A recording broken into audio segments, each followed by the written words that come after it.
Hello, everyone, and welcome to a wild card weekend. Wrapping up week 18 of the NFL season, wrapping up the 2022-23 season, and boy, we had some surprises this weekend. I'm your host, Evan Rankin. With me is co-host Caleb Colson. And now, let's talk NFL. So today we're going to roll through what happened in the Week 18 action. We're then going to go on and give you some previews to this wild card weekend, some exciting matchups. We're going to be going through the AFC in this episode. Later on, we'll get you an update with the NFC. After that, we'll give you some picks for the game, who we think is going to be joining the Kansas City Chiefs in the divisional round. And then we're going to roll into Evan's best bet for the AFC. And then we're going to finish out with some opinions on a couple questions that we got drafted up for each other. So, Caleb, what did you initially think of the Week 18 on the AFC side? I thought it was really interesting, and I really liked how many playoff implication games there were, and I think it kind of gave us a good insight on what teams should definitely be looked at for the playoffs, which ones are dangerous, which ones might not be really contenders at all. Absolutely, yeah. So we'll just roll through the scores of last week's game real quick. Try not to spend too much time on this because, we're in the playoffs now. A lot of these teams, we don't even have to talk about them anymore. But first game of the weekend was Saturday afternoon, when Kansas City went to Las Vegas. And they took care of business. The Raiders offense, they were able to move the ball a little bit. But KC gets the win, 31-13. What else would you expect, really? Yeah, the Stidham show kind of came to an end there in Las Vegas. Finally saw what a real defense is like. You can't turn the ball over 2 times against the Chiefs. I honestly thought they might keep it closer, but yeah, Chiefs is the Chiefs. Yep. Later that night, we had a game with huge playoff implications. A legit win and in game, the only one of the weekend, unless you count just the Packers in the Sunday night game in the NFC side of things.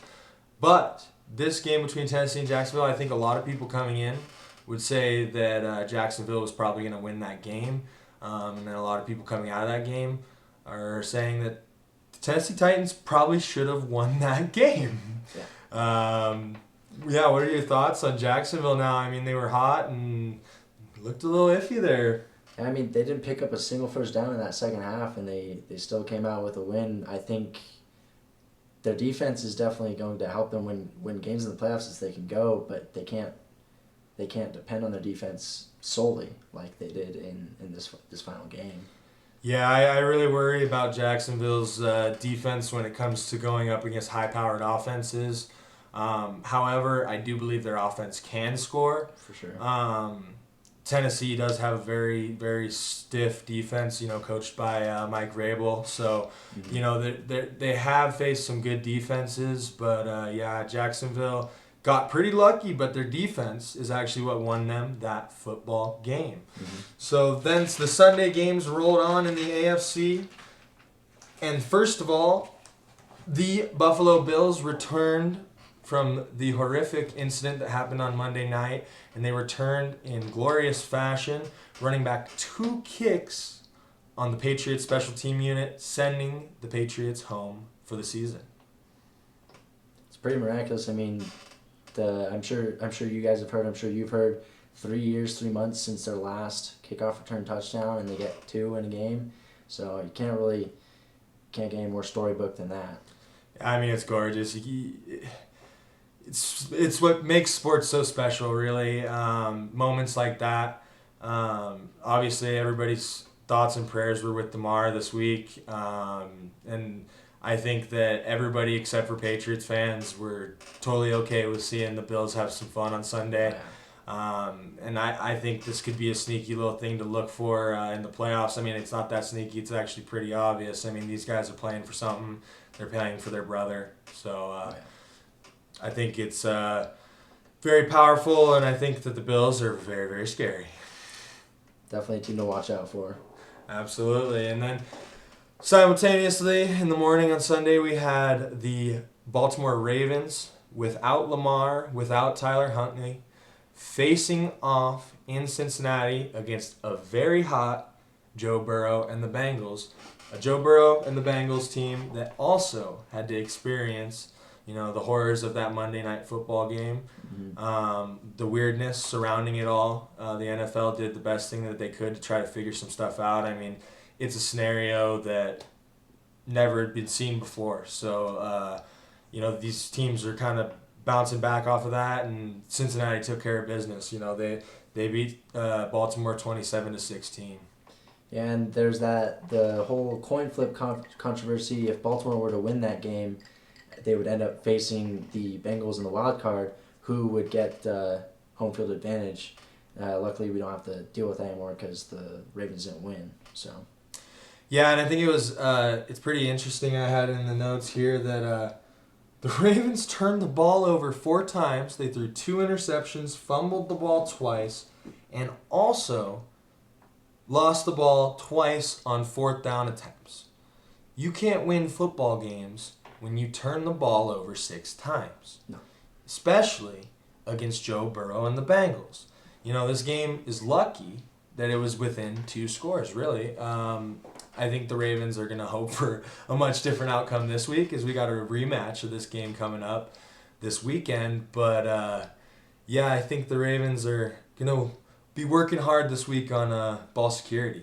Oh, for sure. And especially without Lamar, they're going to have to be top-notch in every other aspect in order to even have a chance. Absolutely. Defense is definitely going to have to find a way to stifle Joe Burrow, Mixon, and that wide receiving core of the Bengals, obviously very, very dangerous.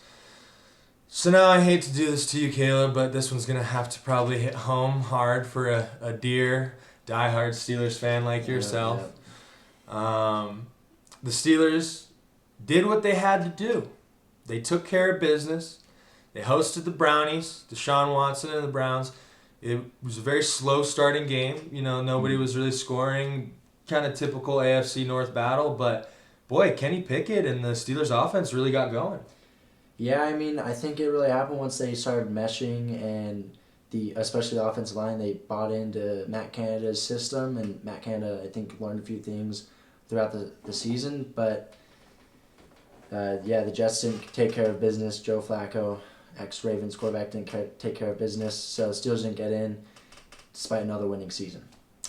Yeah, so now there's another winning season for Mike Tomlin and the boys.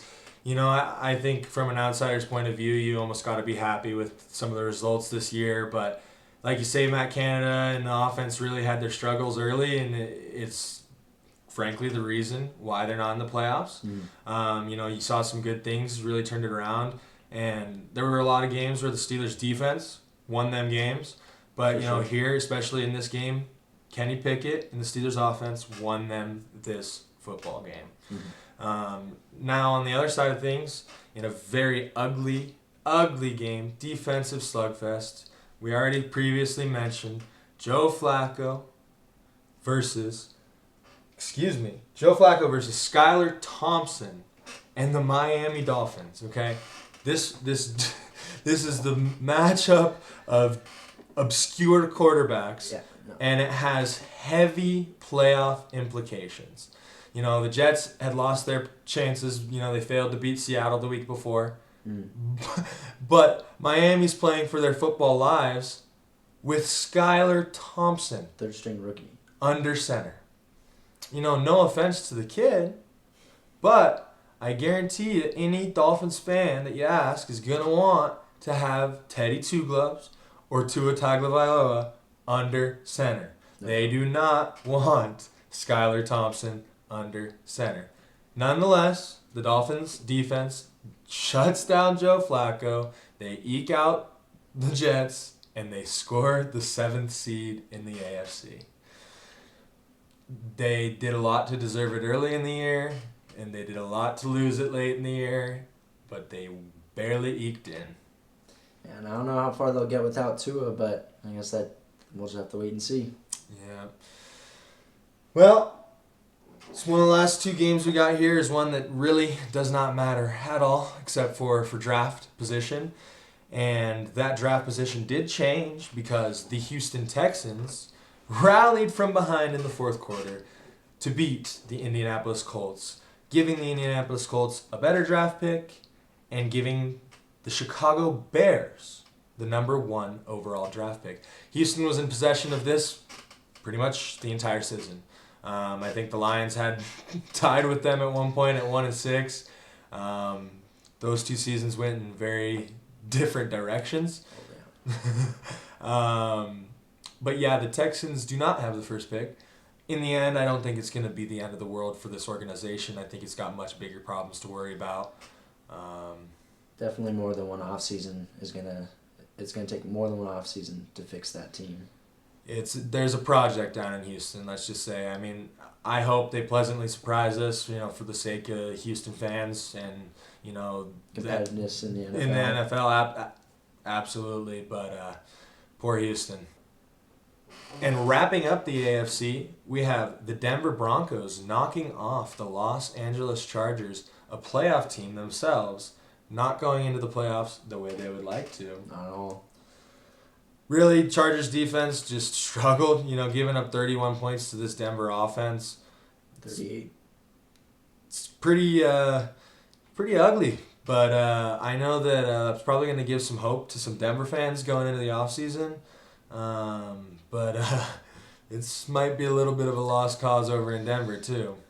Yeah, I mean, with firing Nathaniel Hackett, stuff might be going up for that team, but definitely a disappointing season. They were Super Bowl dark horses earlier on in the season, really during the offseason before it even started. But yeah, this is definitely a season to forget for the Broncos.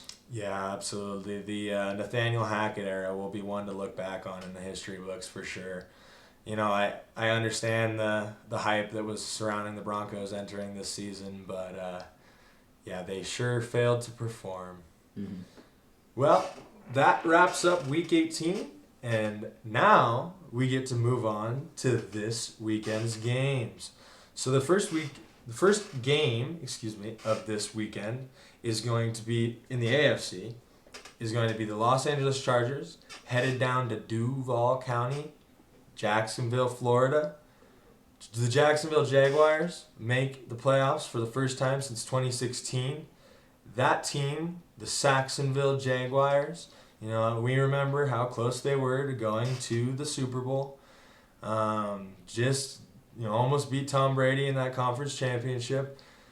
I personally think it's fairly fitting that the Jacksonville Jaguars break their drought with a sack, fumble, touchdown. Got any thoughts on previewing this game? Kind of like I mentioned earlier, their defense has really helped them out in a lot of these games. They've won them. Their defense has won them 2 games now in these this last quarter of the season. So if they can keep that up, they might be able to make a run. But if they don't get their offense together like it was, I don't see them beating the Chargers. Yeah, absolutely. I think that for me personally, I see this game being an offensive game where whatever offense clicks and whatever defense ultimately fails to show up is going to be the deciding factor. The Jacksonville Jaguars defense has put up some pretty incredible performances over the last couple of weeks, single-handedly winning this last game. I mean, obviously not single-handedly, but ultimately the play to win the game. Yeah. That their true deciding factor in that game. But the Jacksonville Jaguars defense has struggled throughout the season with offenses with high firepower, like the Detroit Lions, like the Dallas Cowboys. They won the game against the Cowboys. They still gave up a lot of points to the Cowboys. They've given up a lot of points to the Colts before. They've given up a lot of points to the Titans before. This last game they shut them down, but they've given up a lot of points before. Jacksonville in January, it's not going to be the most beautiful weather, but I don't think weather's going to be a huge factor in this game. If anything, I think the travel from LA could be a factor for the Chargers. But this game, for the AFC especially, is the one true, I'd say, coin flip game. For sure, yeah, for sure. And like you were saying, the Jaguars defense has had trouble stopping high-powered offenses, and that's exactly what the Chargers have. They have the top 3 passing attack, while the Jaguars only have the 27th ranked pass defense. So Justin Herbert and his receivers and Austin Eckler are really going to have a heyday against them, I think. And I think it'll come down to the Jaguars just being able to stay in it offensively as a shootout. Absolutely. I think that I would look for Jacksonville to have success running the ball against the Chargers D front. Passing, however, I would look for Nick Bosa to be getting all up in Trevor Lawrence's face. Trevor's going to have to play really good. That's the simple fact. He's going to have to play good football, and he has in the past. But this is his true test. Second-year quarterback, first time on this big stage. This could be setting up for disaster for Jacksonville, or it could be setting up for a very fun day. This game truly is. It could go either way. Exactly. And I think what you mentioned earlier, Travis Etienne, he's going to be a huge part in the Jags maybe having a chance of winning this game. The Chargers have the 5th worst run defense in the league. So if Travis Etienne can really get going and the offensive line does their job, I think Trevor Lawrence will have a lot of stress taken off him, and he won't have to face against that defense. Absolutely, and that could open up some play action, which could really help counteract that strong passing defense from the Chargers.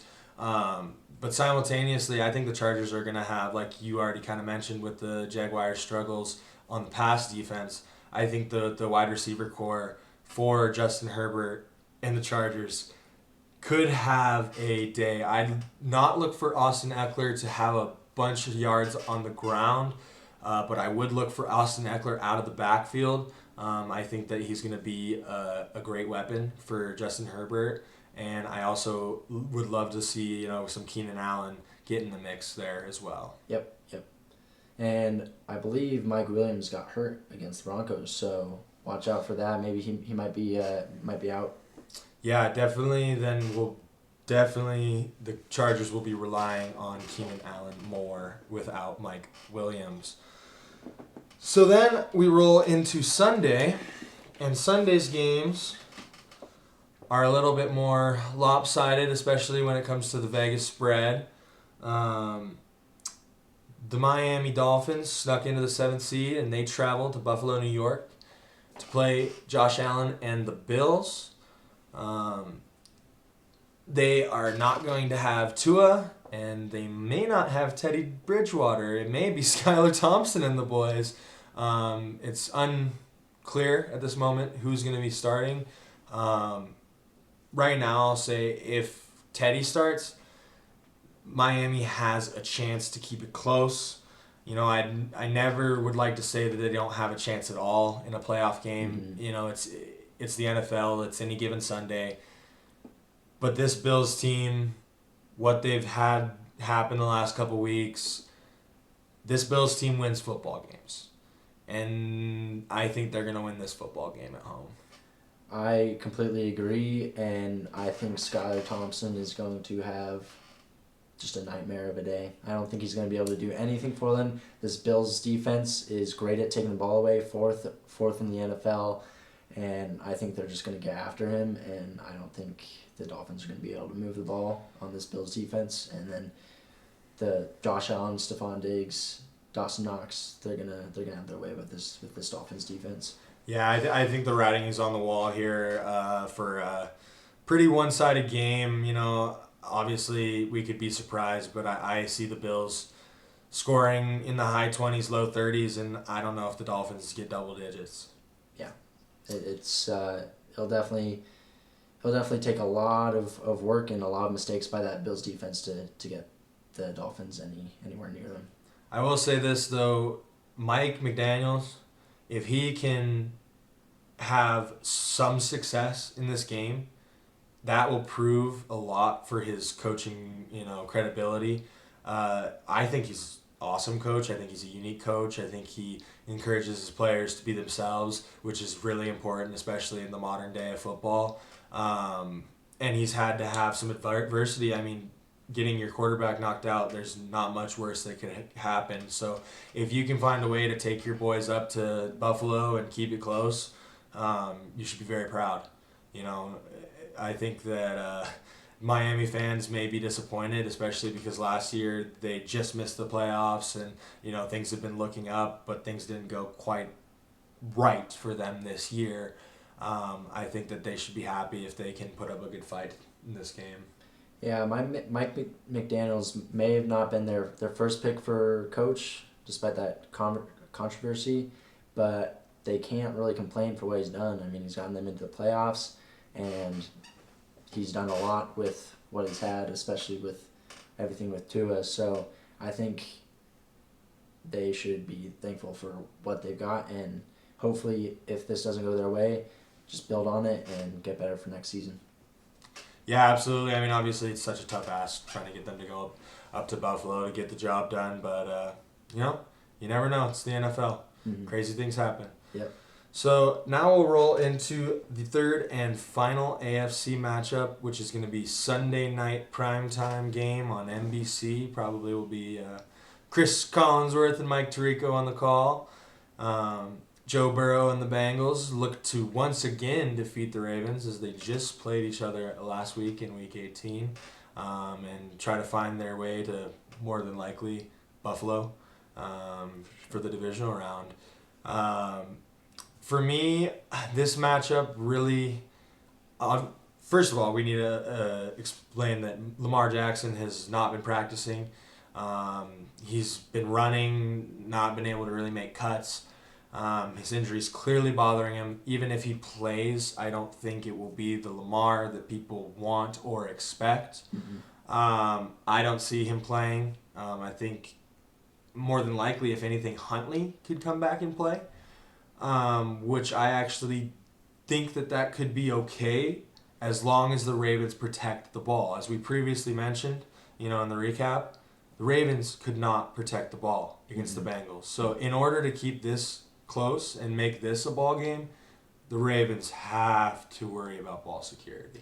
For sure. And even a one-legged Lamar, I think, is better than any other QB they have on their roster, but it's looking like unlikely he's going to come back. So they'll have to make do with what they have, and time of possession might really save them if they can have success running the ball. Keeping the ball out of Joe Burrow and Jamar Chase's hands is paramount to winning. Yeah, absolutely, and I'm sure that Harbaugh will have them. That will be a part of the game plan. Oh yeah. Keep Joe Burrow, keep this explosive offense off the field, because the Bengals offense can score at will on certain teams. Obviously the Ravens have a pretty talented defense. Again, you gotta take in mind that this is a division matchup. I could see this game being very low scoring. I could see it being ugly. I could see it being a dogfight. I could see it being chippy. This game is going to mean a lot because the Ravens would love nothing but to spoil the Cincinnati's playoff hopes, or Cincinnati's Super Bowl hopes once again, because, Cincinnati is one of those teams that last year they came around at the right time and they went streaking all the way, and they just barely didn't win the Super Bowl. They damn near won the Super Bowl. And I think that they're a team that feels confident and they feel like they're capable to give the Chiefs, give the Bills a run for their money in the AFC. Mm-hmm. And hopefully it's not a repeat of last year's Super Bowl where Joe Burrow was sacked for a historical amount. But the Bengals have gotten a little bit better with their passing protection, but the Ravens are still a really formidable pass rush. So hopefully they can hold up and power through to the AFC Championship and maybe the Super Bowl. Absolutely. I think in this matchup, for me, it's going to really come down to, that Ravens defense. And if the Ravens defense is the one that's creating turnovers, takeaways, they could be the one, that really shifts the tide, that could, create an upset situation here where the Ravens do spoil the hopes of the Bengals. But, it's, again, one of those things that's just kind of hard to see.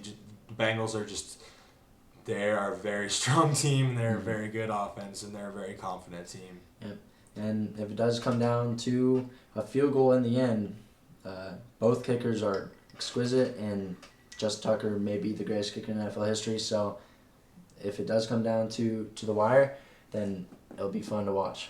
Absolutely, yeah. That's actually a great insight to the game. Is the kicking game in that game could be it could be a field goal fest, and very easily could be a field goal win. Field goal to win the game. So now we're going to roll through, after we've given you that preview, we'll roll through and give you our picks for these games. So I think maybe we'll just work in reverse order here that we went for, and since it was fresh on our mind, we can give our pick here for the Baltimore-Cincy game. How do you see this game going down, Caleb? I think just like you said, I think it's going to be a slugfest. AFC North football is always just so physical and just so passionate, so I think both these defenses are going to be really prideful and real stout, and I think it's going to be a low-scoring game despite the Bengals' high-powered offense. Yeah, I agree. I mean, I think that if anybody scores a lot of points, it would be the Bengals in somehow a runaway fashion. I don't see that happening. I do see the Bengals winning this game. The spread is at 8. Right now, I think that as in a division game, the Ravens can keep it within 8. Obviously there's plenty of scenarios where that doesn't happen, but I think it's going to be low scoring, and I think if it's Huntley, if it's one-legged Lamar, I think the Ravens are going to be able to run the ball enough, control the clock, and their defense is going to put up enough of a fight to be able to keep this within about a field goal or 4 points. Yeah, I like that. And maybe at most 6 points, a touchdown. It might come down to a touchdown late in the game. Maybe the Ravens get some pride and score to make it a little bit closer. But yeah, totally, absolutely, could see something like that. So then that morning, the Miami and Buffalo game. I hate to chuckle, but I'm sorry, Dolphins fans.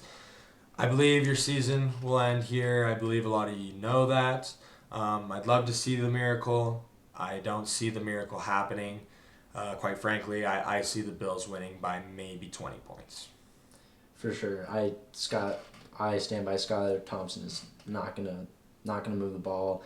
He's gonna have multiple turnovers, whether it be a fumble or a pick, and the Bills are just gonna capitalize on every single turnover.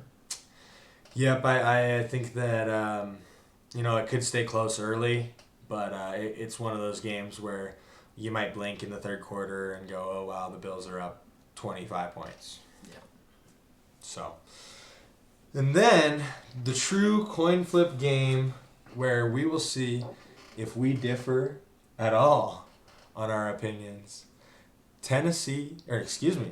Jacksonville and Los Angeles in Duval County, Florida.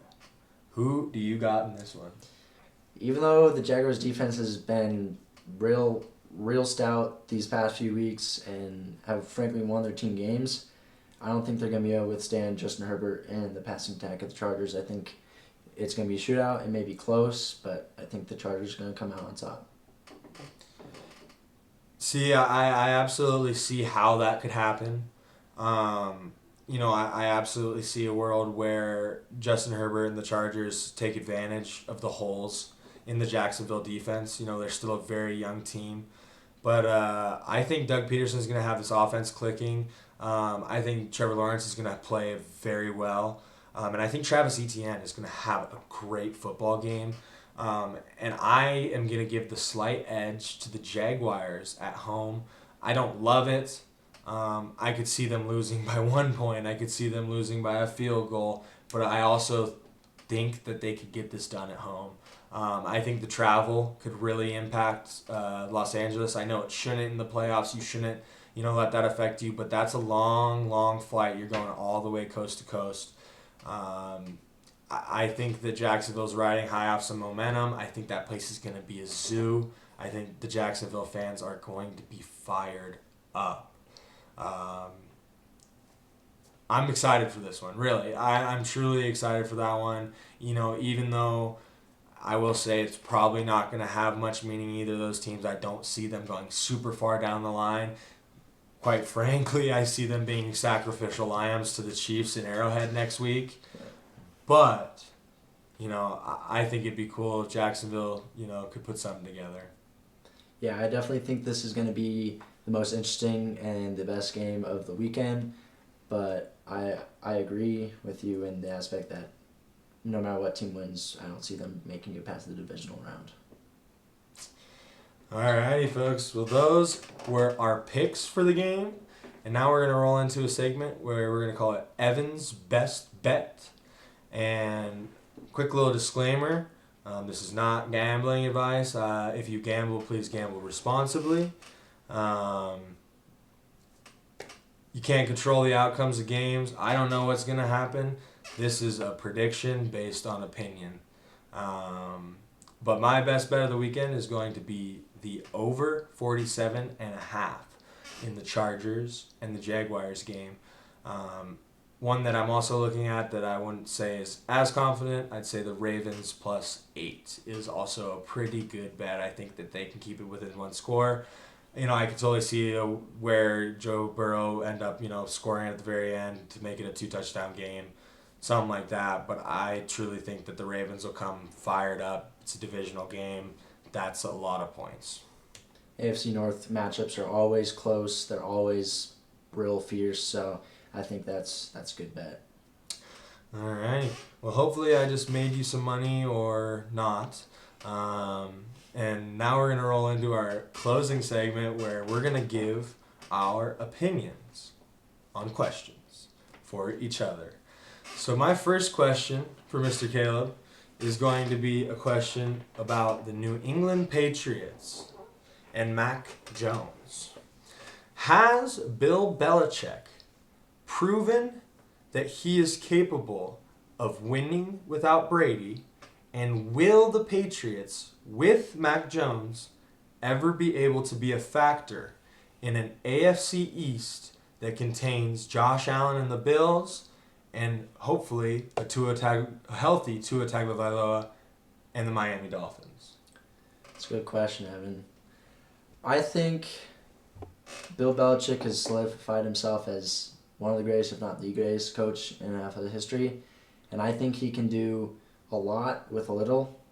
And Mac Jones, I think, is comparable to Brady in that he's not the most athletic, he's not the most arm talent quarterback you'll ever see.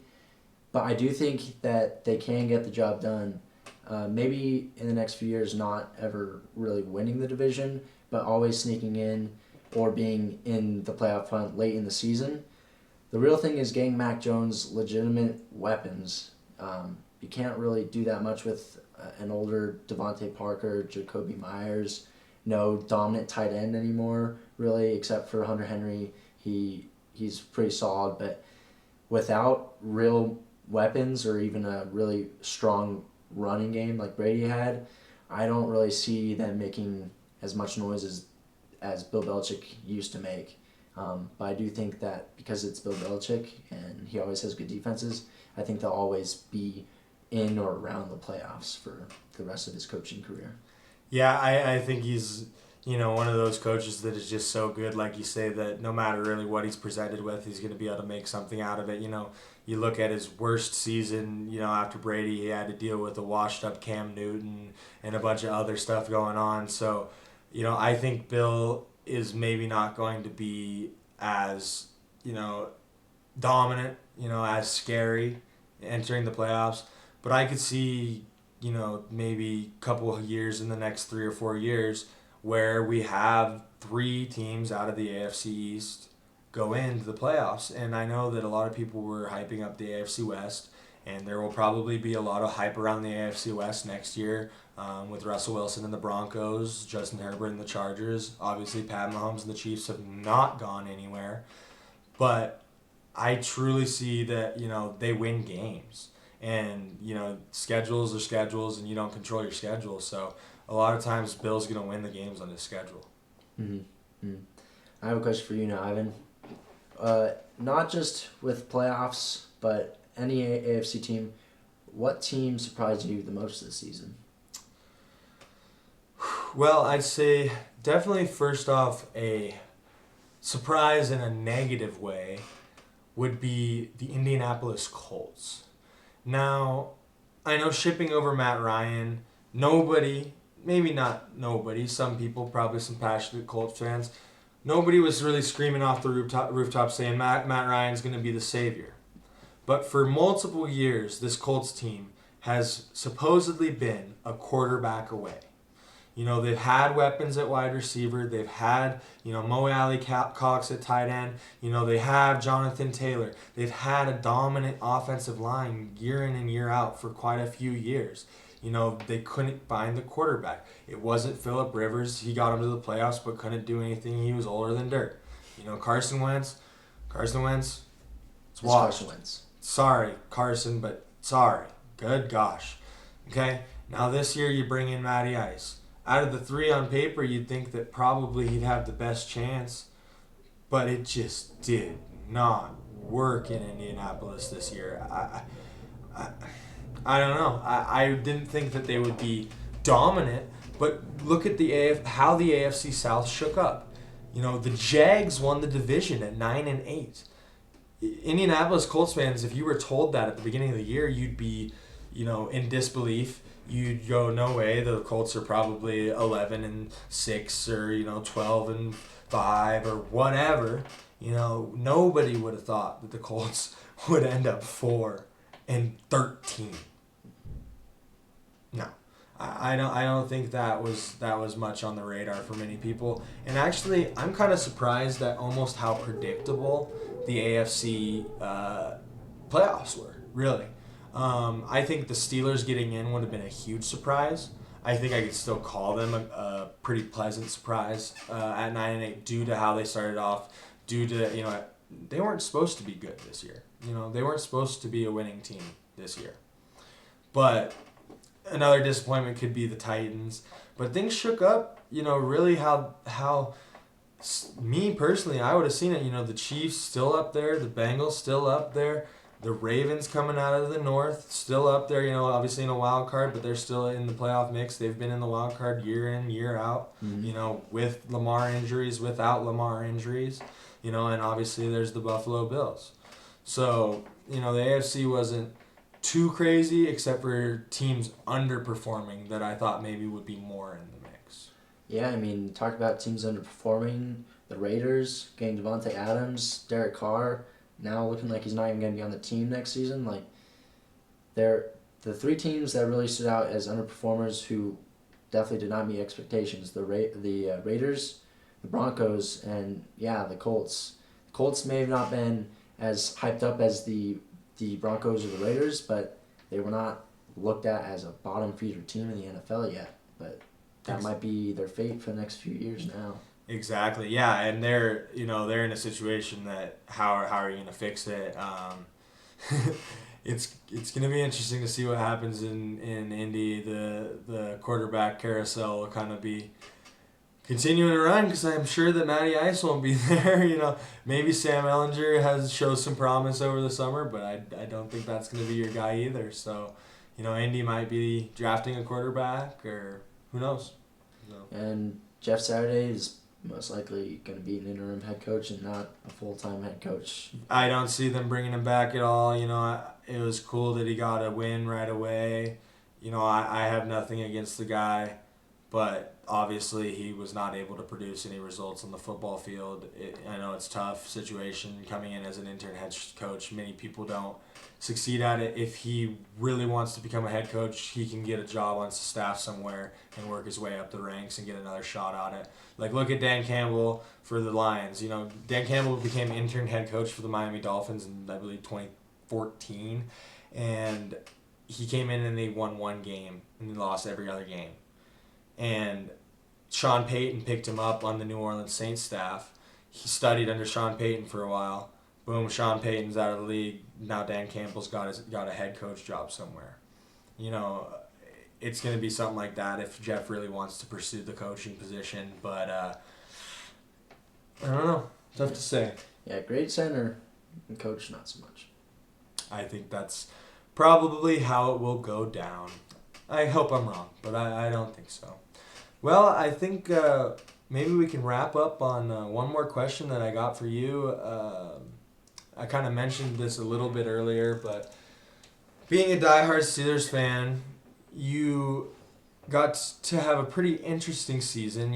Under Mike Tomlin, everybody knows the stat. You guys don't have losing records. Never, never, never. I think you went 8-8 a couple times maybe or something like that, but Twice. you never had a losing record. Always have a winning record. This year it looked like it was not very likely. You had to win quite a few games down the stretch. Simultaneously, you were playing for your playoff lives. Your playoff hopes came up short. You still achieved the winning season. I think it's probably pretty safe to say that you got a quarterback that you're at least going to give one more year to invest in the future. Mm-hmm. Looks pretty promising, especially towards the end of this year. Mm-hmm. Was this season a success? I would say so. This is Mike Tomlin's first Ben Roethlisberger-less season, and he still was in the playoff hunt until Week 18. Definitely earlier on in the season was worrisome.